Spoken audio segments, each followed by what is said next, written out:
সেবাশ্রয় অভিষেক ব্যানার্জি নিজেকে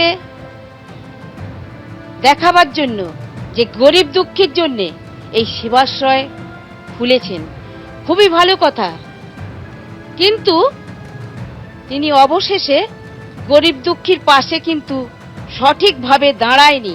আমি এখানে আমার আলোক সঙ্গে ক্লাবে যে সেবাশ্রয়ে, সেখানে আমাকে ভুল ভাল ওষুধ দিল, সেই সব খেয়ে আমার ব্যথা যন্ত্রণা বেড়ে গেল।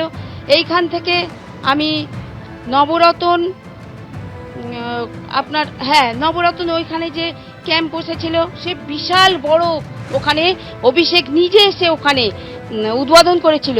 আর ওই ক্যাম্পে আমি দেখাতে গেছিলাম, পা যে কেটে বাদ যাবে এটা আমি ভাবিনি।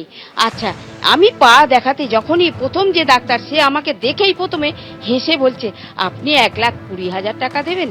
আমি, আপনি কি বলছেন? আপনি এখানে বসে আছেন, আপনি ডাক্তার তো? আপনি এই কথা, আপনি কোথাকার ডাক্তার বলুন? তখন বললো, আমি জগন্নাথ গুপ্তর ডাক্তার। আপনি ডাক্তার, আপনি কি করতে টাকা চাইছেন? তা বলছে, আপনার একটা পা তাহলে আমি ঠিক করে দিই। আমি বললাম, আপনি তাহলে এখানে কেন বসেছেন? তখন বললো, তাহলে আপনি আপনার পার্টির মারফত দিয়ে যান, অভিষেকের সাথে যোগাযোগ করুন। তারপর আমি ওনার সাথে যোগাযোগ করি। আমি চাই আমার মতন আর কেউ যেন না এরম ভোগে। আজকে আমি চিরদিনের জন্য পঙ্গু হয়ে পড়ে রয়েছি। কারোর এইরকম যেন, আমি চাই, আমার সুষ্ঠু বিচার চাই। আমার পায়ের যে এত বড় ক্ষতি হয়ে গেল, আমি তার ক্ষতিপূরণ চাই।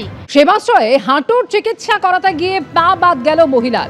এবার সেবাশ্রয় নিয়ে এমনই অভিযোগ সামনে এলো। হাঁটুর চিকিৎসা করতে সেবাশ্রয়ে গিয়েছিলেন মহেশতলার বাসিন্দা ওই মহিলা। ওষুধ খেয়েও কোনো রকম না কমায় সরকারি হাসপাতালে যাওয়ার পরামর্শ দেওয়া হয় তাকে।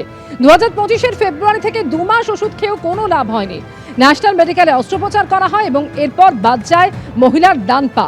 আর সেই অভিযোগ জানাতে বারবার চেষ্টা করা হয়েছিল, কিন্তু তাও দেখা মেলেনি অভিষেক বন্দ্যোপাধ্যায়ের।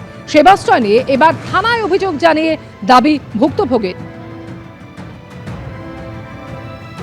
সেবাশ্রয় নিয়ে এর আগেও একের পর এক অভিযোগ সামনে এসেছে, একের পর এক অভিযোগ দায়ের হয়েছে, আর এবার নতুন অভিযোগ সামনে এলো।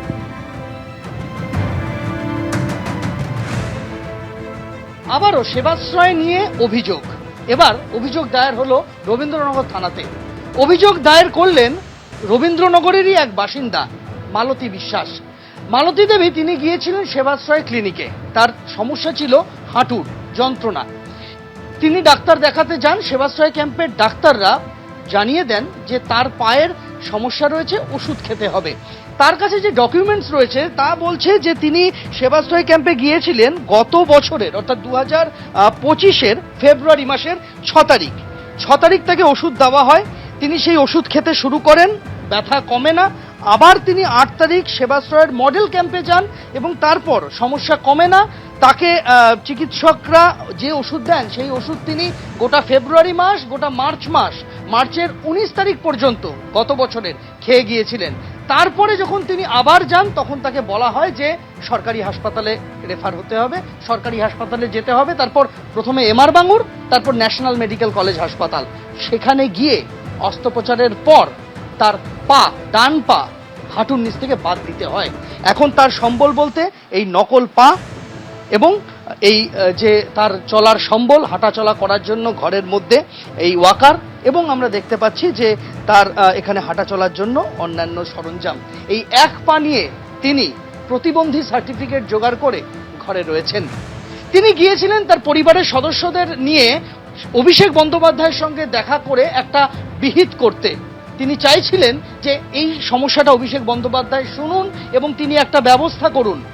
কিন্তু দিনের পর দিন 4বার 5বার, কখনো কালীঘাটের বাড়িতে, কখনো ডায়মন্ড হারবারের অফিসে, কখনোই অভিষেক বন্দ্যোপাধ্যায় পর্যন্ত পৌঁছানো যায়নি। কখনো সুমিত রায়, কখনো অয়ন ঘোষ দস্তিদার পর্যন্ত গিয়ে আটকে যেতে হয়েছে। অভিষেক বন্দ্যোপাধ্যায়কে অভিযোগ জানানোর সুযোগটাও তারা পাননি। আর তাই এবার সরাসরি থানায় অভিযোগ দায়ের। অভিষেক বন্দ্যোপাধ্যায়ের নাম তাতে রয়েছে আরো অনেকের নাম, যারা এই অঞ্চলে সেবাশ্রয় ক্যাম্পের সঙ্গে যুক্ত ছিলেন। তারা চাইছেন এই ঘটনাটা তদন্ত করুক পুলিশ। আর এই নিয়ে সেবাশ্রয়ের নানান কেলেঙ্কারির 4টি অভিযোগ জমা পড়ল বিভিন্ন থানাতে। প্রথমে ডায়মন্ড হারবার, তারপর বিষ্ণুপুর, তারপর পারুলিয়া কোস্টাল থানা, আর এবার রবীন্দ্রনগর। সেবাশ্রয়ের জল কোন দিকে গড়ায়, সেদিকেই এখন নজর।